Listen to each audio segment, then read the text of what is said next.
Hola, hola. Soy la profesora Carolina Álvarez y espero que esta clase pueda ser de gran ayuda para todos ustedes. Hoy hablaremos sobre los mitos y las leyendas. Esta clase va dirigida para séptimos básicos de lenguaje. El objetivo de esta clase, priorizado, es valorar los mitos y leyendas como relatos que buscan explicar el origen de la vida y fenómenos de la naturaleza y entre otros. Conocer el origen de los mitos y leyendas por la valiosa aportación cultural que representa para un país. Este tipo de narraciones forman parte de nuestra historia y nuestro folclore. Leyendas de Chile, zona norte, centro, sur. A lo largo de todo nuestro país y del mundo entero, las leyendas forman parte de la cultura de cada una de estas localidades.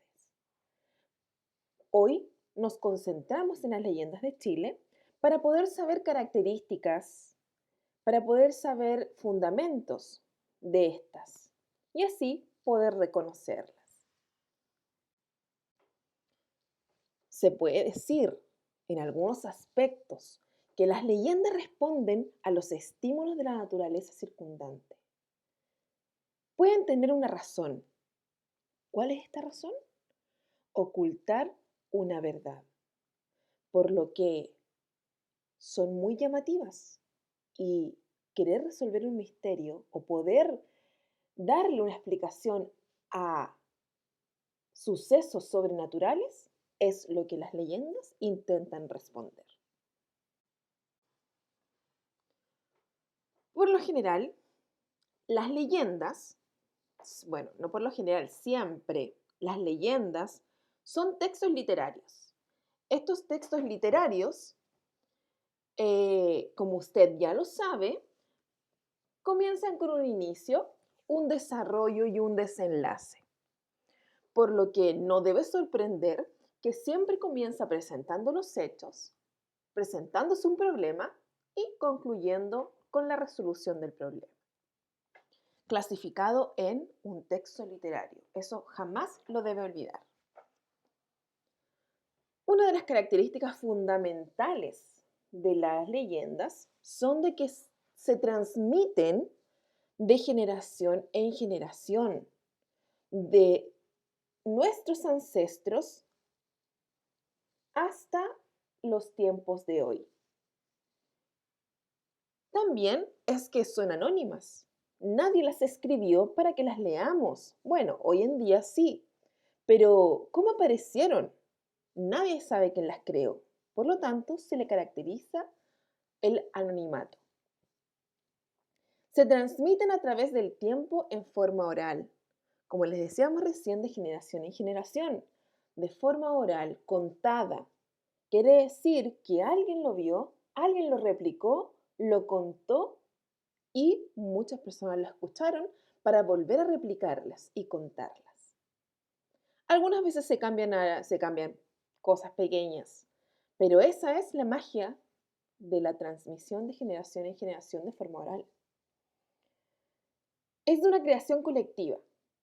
Quiere decir, como decíamos recién, que se va modificando a través del tiempo, o sea, mientras se va contando se le pueden agregar o quitar algunas cosas, pero la esencia, la trama en sí, de qué trata el texto en sí, no cambia. Existen en estas leyendas elementos de ficción y de realidad. Podríamos decir que las leyendas son 50% ficción y 50% realidad. Quiere decir que a un hecho sobrenatural se le quisieron otorgar cualidades para poder explicar este hecho. A algo real que pasó, por ejemplo, una ficción puede ser la aparición de un fantasma. ¿Cómo me explico yo eso? Y ahí cuando se ve enfrentada a la realidad, sobre algo que no sabemos si pasó con algo que está pasando. Los personajes son característicos porque ellos tenemos una mezcla de personajes. Por un lado tenemos los personajes ficticios, de ficción, con hechos sobrenaturales, que mantienen una característica de aparición, de poderes, algunos poderes de brujas, apariciones. Y la realidad es que le ha pasado a personas que lo han visto, a personas comunes y corrientes. Por lo tanto, tenemos los personajes mezclados, personajes sobrenaturales, brujas, gnomos, duendes, con personajes reales. Y esto transcurre en un tiempo, ya un tiempo muy anterior, y en un lugar determinado. Este lugar es un lugar, por lo general, de pueblos, de localidades pequeñas, en donde se comenzó un rumor o una explicación o un hecho sobrenatural y se fue construyendo más eh, para darle una explicación a algo que sucedió, como conocemos muchas de las leyendas.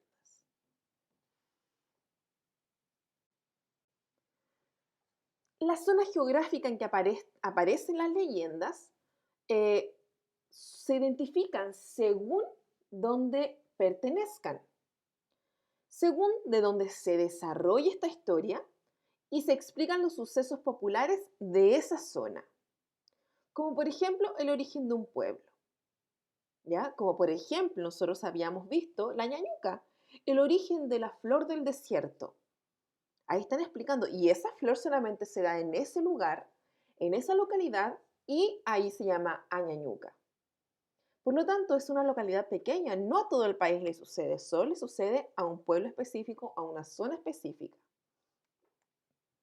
Como por ejemplo también algunos sucesos o fenómenos de la naturaleza, como por ejemplo la lluvia, los truenos, los relámpagos, el saber por qué sucedieron esas cosas. O también características de ciertos animales o plantas que pueden ustedes ver a lo largo de todo, de las zonas que pertenecen. También podemos saber cómo surgieron las montañas o los ríos, dependiendo de la zona en que esté. También tenemos aquí la leyenda de, por ejemplo, em, el chiflón del diablo. Tenemos también la leyenda de las tres Pascualas. Tenemos la leyenda de la compuerta número 12, en la cual muchas veces intentan explicar sucesos que son sobrenaturales e intentan dar una explicación real. Ahora, para saber un poco de ambos, que es el mito y la leyenda, vamos a ver algunas diferencias entre el mito y la leyenda. Por ejemplo, la leyenda es una narración de fantasía y realidad mezclada, que se transmite de generación en generación en forma oral. Sus personajes son sobrenaturales y personas normales, de carne y hueso, como ustedes y yo. La, su, su difusión es a través de una localidad, un pueblo pequeño, una comunidad chica, en donde participan brujas, gnomos, duendes, como el trauco, como la pincoya, como la llorona. Y los mitos son narraciones que explican el origen del mundo, de la creación y los fenómenos sobrenaturales. Por ejemplo, los mitos son todos aquellos que hablan de dioses, sus personajes son dioses, ya, o semidioses, o tienen poderes sobrenaturales, como por ejemplo fuerza extrema, como por ejemplo rayos, como por ejemplo pueden levitar. Y estos mitos son de carácter universal. Quiere decir que no nacieron en un pueblo específico. Quiere decir que muchas partes del mundo se habla de lo mismo, pero con algunas diferencias. El mito de la creación de los mayas, o el mito de la creación de los chinos o de Rapa Nui.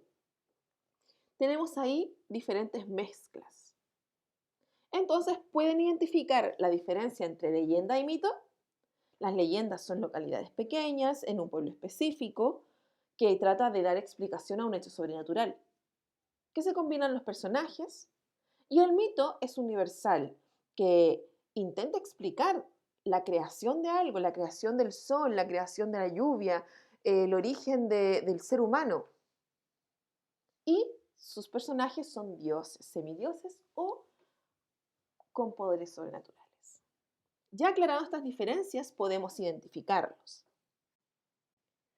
Algunas leyendas chilenas son, por ejemplo, la Laguna del Espejo, la Ñañuca, el Camagüeto, el Millalobo, la Mandinga, el Trauco. Muchos de estos, el Culebrón, la Fiura, tienen, están forjadas en localidades donde sucedió algo que intentan explicar. Como por ejemplo es que estamos viendo nosotros la Ñañuca, una... ¿Por qué aparece una flor en el desierto?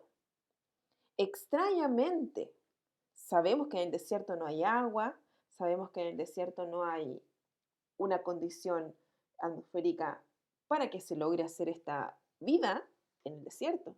Por lo tanto, algo tuvo que pasar para que se le diera esta connotación a esta leyenda. También tenemos la tirana. No sé si ustedes han escuchado de la tirana. Esta, que era una india de la zona norte, que vendió a su pueblo y su pueblo empezó a llamar tirana. Algo tuvo que haber pasado cuando llegaban los españoles para que esto comenzara a formarse. Entonces, ya que ustedes conocen las leyendas que investigaron, que fue la Ñañuca, el Culebrón y las cuevas de Salamanca, ahora ustedes van a poder trabajar en cuanto a las actividades que les daremos. ¿Cómo se forman estas leyendas? Bueno, las leyendas, estas que todos conocemos, que hemos escuchado alguna vez, existen alrededor de ellas de un contexto cultural y social. Todo tiene que ver qué pasa con la gente de esa localidad, qué pasa con la cultura que existe en ese lugar, que las personas, la parte social, comienza a hablar, ya conforme a la región que están. Y así ellos, como sociedad, intentan darle una explicación a este hecho. Por lo tanto, deben saber que las leyendas se forman en una localidad con una cultura que se mueve dentro de ese entorno.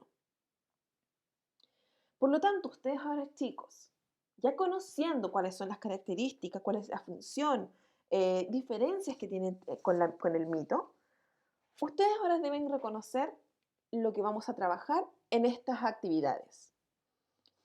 Decirle que aparte de las guías que vamos a trabajar, tenemos un ticket de salida que debe responder. Estas 3 preguntas nos aseguran habilidades que debemos tener y las competencias que debemos lograr. Por lo tanto, la idea de este ticket de salida está en el formulario de nuestra clase para que ustedes lo puedan responder. Ahora, pon en práctica lo que sabes y les toca a ustedes poder contestar estas preguntas, esta guía, para nuestra evaluación final. No dudes en escribirme si tienes alguna consulta. Adiós y nos vemos en una próxima clase.